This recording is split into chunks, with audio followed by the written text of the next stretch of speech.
There are places a coach is never meant to go.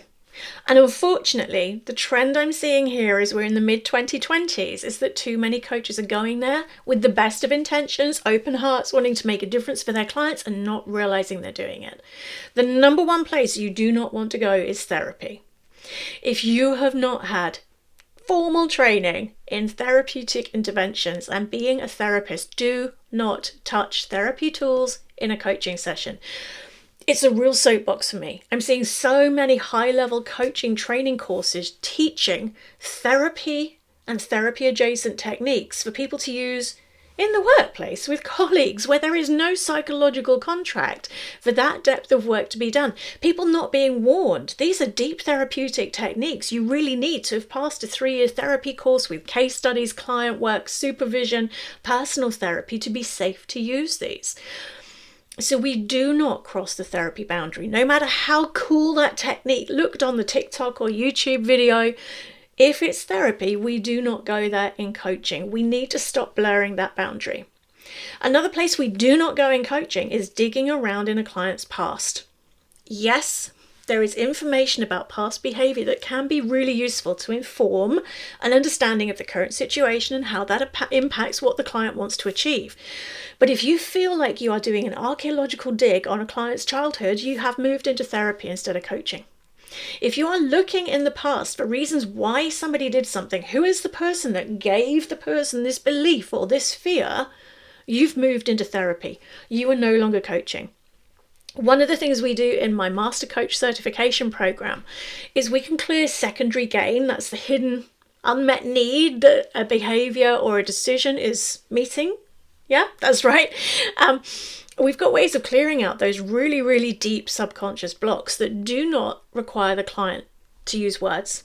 Okay, we do not go into the story. We don't go into the drama. We don't revisit past trauma. You can clear out that stuff really, really deeply, safely and effectively by using tools that work with both the thinking brain and the nervous system and the primal part of the brain without crossing into therapy. So if it feels like you've become an archaeologist instead of an architect of the future, that is somewhere you should not be going as a coach. And another place we should be really cautious about going as a coach is emotions. I've seen a big trend over the last couple of years for coaching courses to be talking about how to get a client to fully experience an emotion, how to reduce resistance to a client experiencing emotions. That is therapy. That is not coaching. It doesn't mean that you want your coaching session to be emotion-free. Sometimes when somebody has one of those incredible light bulbs, there will be snot. They will cry. There will be tears. They might also laugh.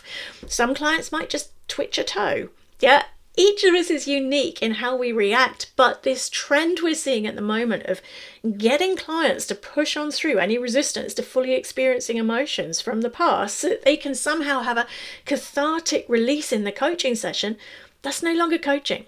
That is therapy, and that is a boundary crossed. It's one of the reasons why we need to be so careful on the somatics of the body techniques that are so popular on social media at the moment, and particularly with breath techniques.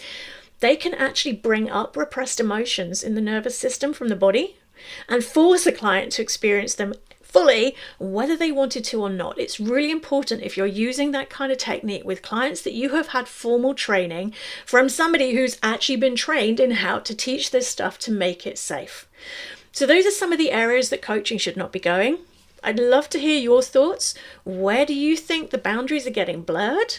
And what can coaches do to make sure that we stay on the right side of that line while still being able to do that deeper root cause work with our clients to help them to create those breakthroughs in ways that are fast, fun, and forever without falling into the accidental therapist trap?